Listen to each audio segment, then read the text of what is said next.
800 milliards pour l'armement, tandis qu'il n'y avait jamais de l'argent pour les pensions, la santé, le climat, les salaires. Alors, c'est quoi ce plan Rearm Europe? C'est soi-disant un plan de réarmement. En fait, on n'a jamais désarmé. Un plan de réarmement financé avec l'argent public, mais qui ne nous mettra pas plus en sécurité. Je vous explique.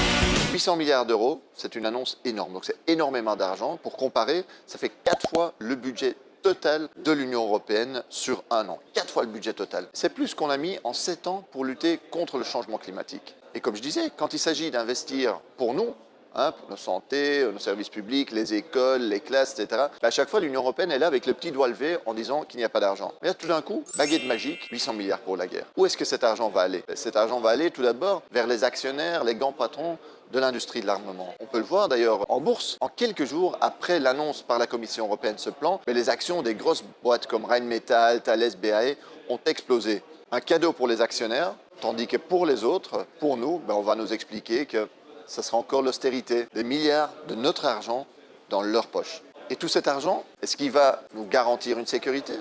Nous dépensons déjà aujourd'hui plus que 2 à 3 fois ce que dépense par exemple la Russie en matière militaire.